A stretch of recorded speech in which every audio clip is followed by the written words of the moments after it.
had started filming yesterday, and I was connecting with my content in a way that I didn't like. So I scrapped yesterday and I just needed to start over today. But still, what I had been reading yesterday was kind of weighing on my mind. And I think that in order to, let's just talk.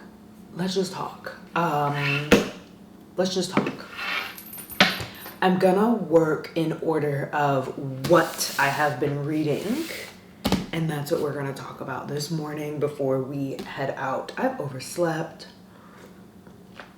but it's Sunday. My house is disgusting, but that's not my problem right now. It's not my business, to be honest. So, first book. This is a stack of literary fiction. I've recently read 4 literary fiction books, and I have a lot to say about all of them, actually. I don't know if this was like a good stack of reading, so much as I have a lot of things happening in my mind because of these books. So let's start with, first I had read Thirst for Salt. Now, I had picked up a stack of books with the intention of just doing like a literary fiction type of read, but one of these books has actually completely derailed that idea. It wasn't this one. This one was a very interesting reading experience. It is a story about a girl who is 24, but gets into a summer fling situationship with a man that is 42. This summer fling relationship then progresses into something a bit more serious, and then it comes apart. Now, you know from the very first page that it's not going to last. So me telling you that it comes apart, that's not a spoiler. You know from the first page, because the woman in the present day is reflecting on her past self. And this becomes a story about relationships. It's not just about this man and this woman, I don't think. And that's why I liked this book, because I think it's important with this book to take into account all the pieces that are happening around what's in the middle. I do think this is almost like that magician's sleight of hand, in a sense. That feeling of there's something that they're doing over here while all of this is happening over here. And that's what I'm getting from this book. Now, I did watch an interview with the author, Madelaine, and she talked about how her lack of the use of quotation marks is due to the concept of memory here. This feeling that your memory isn't reliable, your memory isn't 100%, and how you look back and who you are and how you experienced a thing are two very different experiences. And for the author, to put a quotation mark is to directly quote. That is how she learned about quotation marks. So in her lack in the use of quotation marks, I think it says a lot for not putting your full trust in not so much our author, but memory itself. And the author and the narrator, this woman, this storyteller, she goes unnamed, as does her mother. I think that is also so important. This lack of consistency in memory, this lack of trust in memory, but also this lack of, I don't want to say presence, but identity of our narrator, and lack of identity of her mother, because that is a very central relationship. Other relationships that come into this are the love that you get from a dog. I think that is very important to position in this book, because it is a very limitless love. I think to have the love of a dog is something without betters, and I think it's good to see that in comparison of the relationship a daughter has with her mother, a relationship that she has with this older man. I also think what I liked the most about this book are two things. One, I've been on this discussion of what it means to be an unreliable narrator, and our 24-year-old voice is juxtaposed to this voice of the narrator being older looking back. And I think those two voices are in conversation with one another, because as you read, you can tell this conversation of viewpoint, this conversation of understanding is a bit messy. I want to say there is a messiness to how these voices interact with one another, bounce off of each other, interact with each other, run parallel. There's multiple voices of this narrator in here, and you could tell that she is interacting with her younger self. Now, I want to say that memory isn't just unreliable. I want to say that as a young woman, if you have not experienced a healthy love and you have not experienced certain depth of relationship, you cannot reliably speak on love. That's all I'm gonna say about that one. Interesting read, literary fiction, goes into these like relationships around one another. It's not necessarily a good relationship, and I'm not on anybody's side. I just think that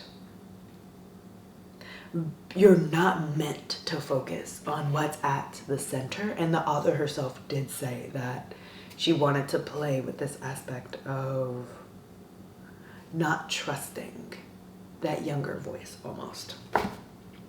The next book is the book that sent me on a little bit of a spiral, and that is The Water Cure by Sophie Mackintosh.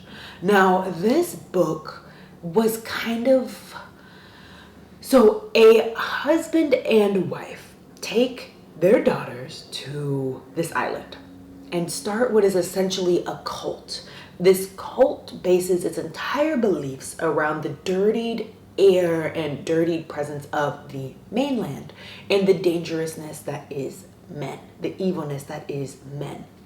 And as I was reading this book, I just thought it was just this dystopic, speculative tale. But I saw a few things bouncing around about this book that said this was feminist literary fiction. And I didn't go any further to actually find out if the author labeled it as this, if marketing did that, if it became something that readers decided to label it. I just think it's interesting to put the umbrella term feminist over this book, mostly because I think it is incorrect to say that feminism is a fear of man. That is the female narrative, that is the life of a woman, but that isn't feminism. But feminism is different for everybody. Just kind of defined, feminism in the dictionary is just this path towards equality. Be that what you may, be that how you see it. It's just this path towards equal treatment. That is what feminism is intended. To label this book feminism, and at the center of it is this biological determinism that is, man is bad, man is evil, man will leave you and man will hurt you. I think it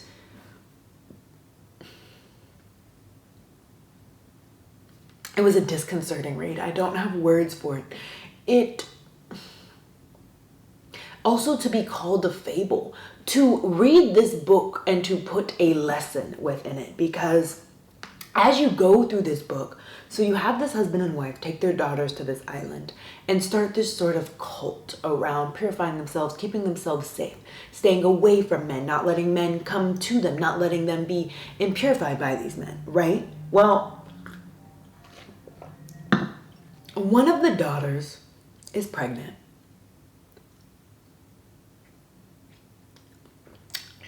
She hasn't been around anybody else. Her entire life, she was brought to this island as a child. We all know who got her pregnant. I don't know if on the spaces of YouTube I'm allowed to just say it. She has been around nobody else. So there are these passages that even discuss this fact of how is my father supposed to protect me from a world of evil men if he is that evil man. And then there comes a day where 3 men land on the island, and the mother, so hold on, the father goes missing and everybody on the island assumes him dead. Later, several men come to the island. Everybody is on edge about them. Everybody feels weird about them. Now, the 3 daughters are all a bit different. You have Grace, who was the daughter that had gotten pregnant. You have a daughter who, due to one of their rituals, is not allowed to be loved or feel loved by the family. So she is pushed out. She's not allowed to touch anybody. She's not allowed to get affirmed. She's not allowed to feel loved by anyone. When these 3 men come to the island, the daughter, who has never felt love from her family, goes to feel it from one of those men. He uses her for her body, doesn't love her, tosses her to the side. In the midst of this, the mom had gone missing. Spoiler, one of these men had killed the mother in a fit of rage. Of these 3 men, there's the older, the younger, who is sleeping with the woman who is not allowed to feel love, and a child. And in this book, there are passages discussing this child as, at what point does he learn to hurt women? At what point does he learn to be cruel? And does he learn to be, has he seen his father be cruel and he learns from that? I think that to put the feminist, this could just be dystopic speculative fiction and we had left it at that. We could have said fantasy. We could have said so much with this. I think whoever put the umbrella of feminism on this, I wish I could speak about this a little bit better. I'm sorry. I had finished it yesterday and I haven't been able to put together a proper thought on it, but I feel really gross about it. There's that. Next, Geek Love. I started this one. I'm not too far. I am 45 pages in. I am annotating this one, but you open up in this one in a circus. There is a man and a woman who fall in love. She had run away from home, left her inheritance, and wanted to become an aerialist. She had harmed herself in becoming an aerialist, but the man who had inherited this circus at the age of 24 from his dead grandfather, he looks to this woman and he says, let's make our own freak show. We don't need to bring people in. We can design our own children. And the mother, let me tell you this word for word, because she says, what greater gift could you offer your children than an inherent ability to earn a living just by being themselves?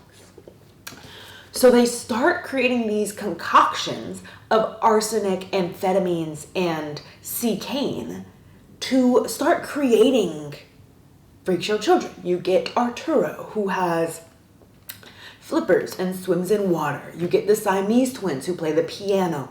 But this book is narrated by Ali, who is a blind albino hunchback dwarf, which are the words used in here. Those are the words used in here. And the parents say that she's not quite special enough. So Ollie becomes just one of the speakers for this show, one of the callers for the circus. But their youngest child is born looking so normal that the parents almost drop him off at like a fire station. They almost get rid of him because they're not in the business of having a normal child. Normalcy in this family is an insult. That is not something that they want, not anything that they see as beautiful. They detest any amount of normalcy in this family. But something happens to where this very normal looking child, they keep him. Don't know what's going on. I'm only on page 45. But while this is well written, it's not one that I'm going to move through quickly. Knowing that, and in the mindset that I was working on my literary fiction video, I had started The Garden. Now, The Garden is about a special cure in this special little home hospital for women who are struggling to have children. You specifically had to have had at least 3 miscarriages in that time. I'm not far in this at all. I'm on page 20. I just hit a point where I don't want to think about womanhood. I don't want to think about my body right now. I don't want to relate things to life, and I just don't want to have like educated thoughts on the body. And I'm going to have to take a mental step, a mental health step away from it. I'm not saying that this is something that I need to do forever. I just falling into a hole with this one, thinking about what it is to stand for feminism, and what it is to be feminist, and what it is to hold on to these fears, and what it is to walk outside and feel these fears, and what it is to fight that battle every day to not let those fears let me become prejudiced, in a sense. Crazy. There's a lot of thinking with that. And then also having to sit and set aside my own prejudices, essentially, and not see this relationship as just abusive, having to set aside my own preconceived notions on age gap and having to take in these images and recognize that this, if you look at the actions and you pretend like there was no age gap, this man's actual actions were never manipulative. If you erase the ages, what is being said, how it's being said, these voices interacting with each other,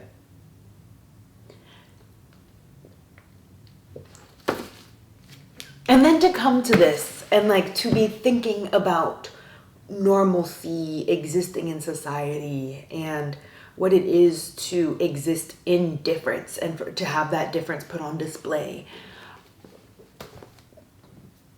To think about birthing.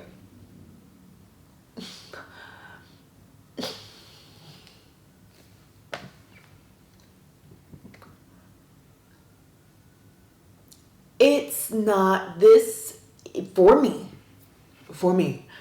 it's not the time. It's not the time for me to be intaking these types of messages. It's not the time for me to be thinking on these types of messages. It's not the time. Not saying that these conversations aren't allowed. I just, for myself, can't right now. I do think that I am going to return The Garden. Not because it is a bad book. I just think I don't need it in the house. I don't want to tell myself like, oh, I think I'm better now, and then read it. I do think that I'm going to look around my home and any books in my home that I think may touch on some of these topics, because I love reading about things like this. I love interacting with things like this. I'm sure you know, I love a chit chat. I love a talk. I right now need to take a step away. Let's talk about how I'm going to take a step away today. We've got a choice. First off, I have Thou by Mary E. Pearson. Now, this is the second book in the Dance of Thieves duology. Dance of Thieves made it to my favorites last month, and this is the second book. It is a big boy, but I enjoyed those characters so much. I enjoyed that world so much. This does feel like a safe and happy place. In a far more wild turn of events, when I was at the library returning some books that were overdue, I saw this. Now, the book talk girlies have talked about this one. You know what, you can see this cover. You know what corner of book talk this is showing up on.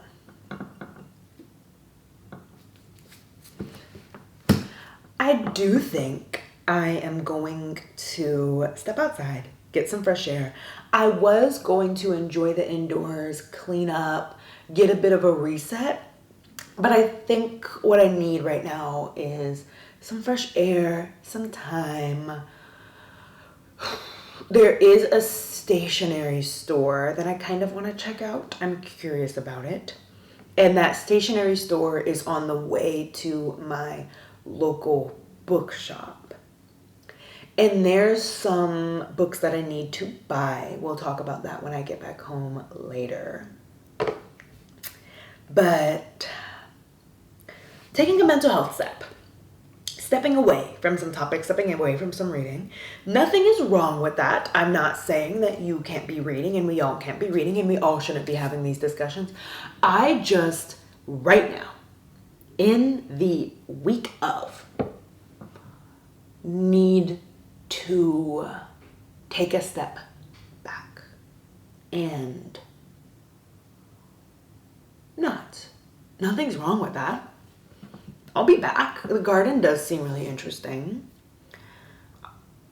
It does. I personally need a break. And some silly little off-the-charts schmuck might be fun or something cute. I don't know how I'm feeling. I'm feeling really odd. I'm feeling heavy. I think heavy. Heavy is the word that I want to use there. So I'm going to spend some money I don't have, grab some things, and I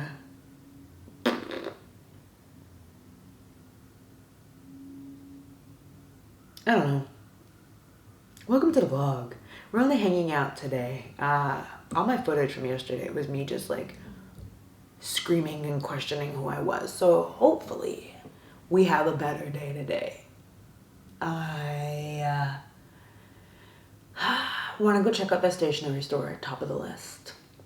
Go hang out at the bookstore, spend some money I don't have on a thing that I'm excited about.